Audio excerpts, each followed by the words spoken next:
Power of positive thinking. विचारों की उच्चता। जिस प्रकार उच्च विचारों वाले व्यक्तियों का दृष्टिकोण सकारात्मक होता है, उसी प्रकार नकारात्मक विचार निर्बलता पैदा करते हैं तथा निश्चयात्मक विचारों से निर्माण शक्ति की वृद्धि होती है। जो व्यक्ति सुख, समृद्धि और सफलता चाहता है, उसे अपने विचारों को सशक्त और उच्च बनाना होगा। व्यक्ति के जीवन का निर्माण उसके विचारों के अनुरूप ही होता है। यदि आप खुद को अपनी इच्छाओं के अनुकूल ढाल ले, तो आप उन सभी कार्यों में सफल हो सकते हैं जो आप करना चाहते हैं। यदि आप अपने मन में दुख, दर्द, दरिद्रता, क्लेश और कलह के भाव बनाए रखेंगे, तो आपको सुख, समृद्धि और संतोष कैसे प्राप्त होगा? आप मन, वचन और कर्म से यह विश्वास करें कि आप वैसे ही मनुष्य हैं जैसा बनना चाहते हैं, तो कुछ ही दिनों में आपको अनुभव होने लगेगा कि आपके कार्य सिद्ध हो रहे हैं और आपका चरित्र पुष्ट होता हुआ वैसा ही बनता जा रहा है जैसा आप बनना चाहते हैं। मनुष्य में जब उत्पादन शक्ति का ह्रास होने लगता है, तो उसके मन, बुद्धि, आत्मा और शरीर का विकास होना बंद हो जाता है। वह उस वृक्ष के समान हो जाता है जो सूर्य की धूप और वर्षा की कमी के कारण कीटाणुओं से युक्त होकर सूखने लगता है।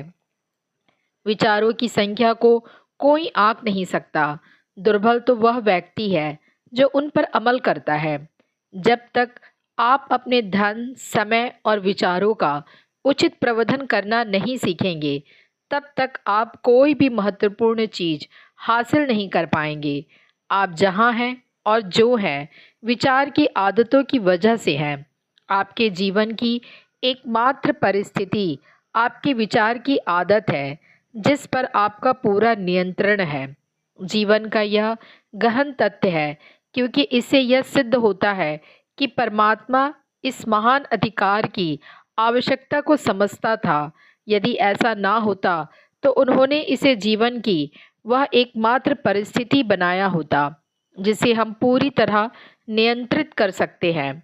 याद रखें, विचारों को नियंत्रित करने और उन्हें दिशा देने का अधिकार ही वह एकमात्र अधिकार है जिस पर व्यक्ति को पूरा नियंत्रण दिया गया है। इसका सृजनात्मक और विध्वंसात्मक दोनों ही प्रकार का उपयोग किया जा सकता है। निश्चित लक्ष्य द्वारा व्यक्ति इसे दिशा दे सकता है या इस कार्य को नज़रअंदाज कर सकता है। यह निर्णय प्रत्येक व्यक्ति को करना होगा कि वह ऐसा करना चाहता है या नहीं।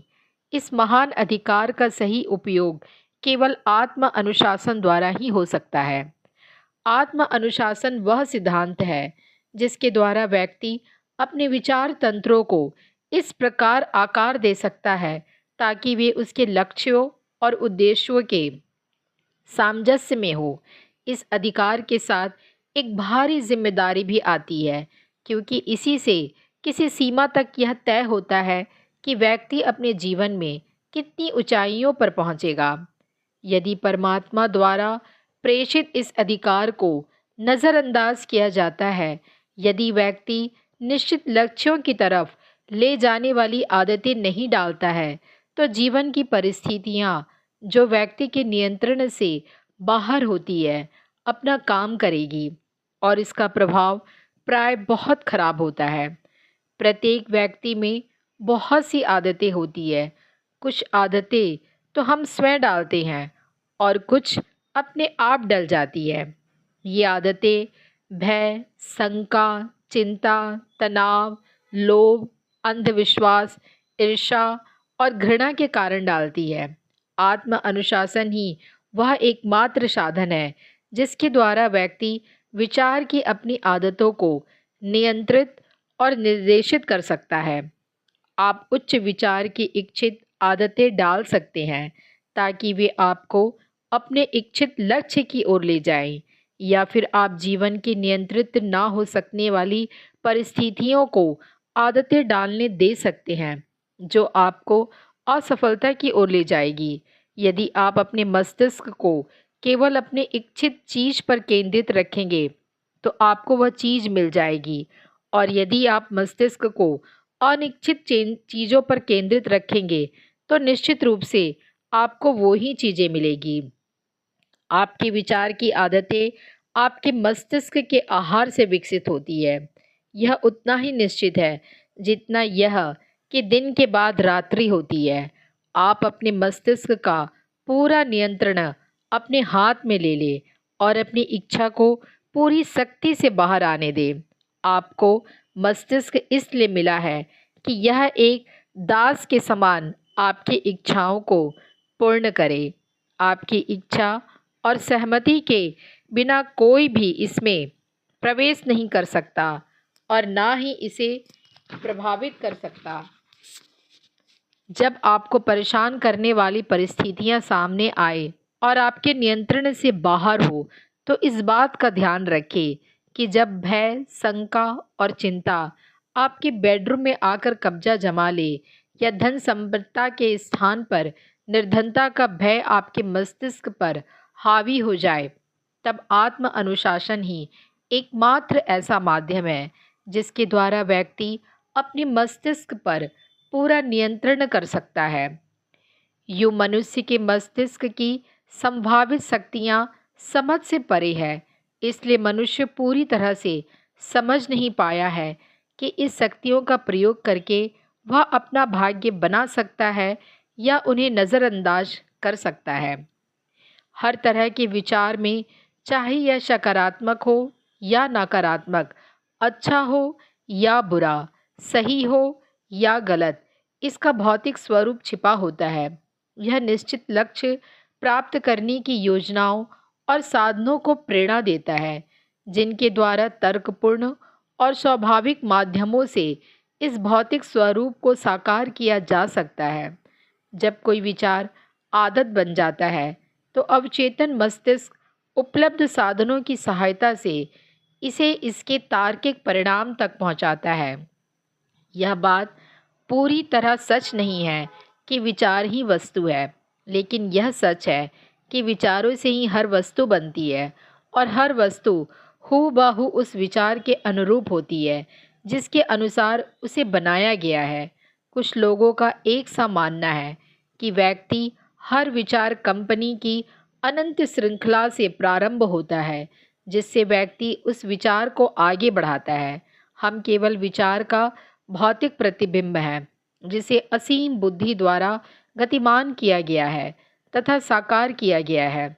कुछ लोगों की ऐसी मान्यता है कि जिस ऊर्जा से हम सोचते हैं वह असीम बुद्धि का एक छोटा सा भाग है जो मस्तिष्क के माध्यम से व्यक्ति को प्राप्त हुआ है।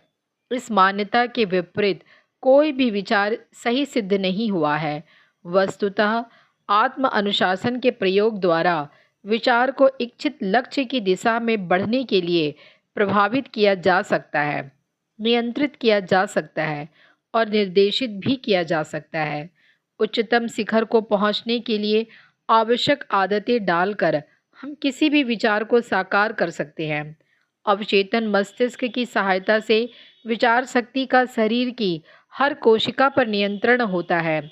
यह शक्ति मृत कोशिकाओं को जीवित करने या उन्हें बदलने का कार्य करती है तथा उनके विकास को प्रेरित करती है।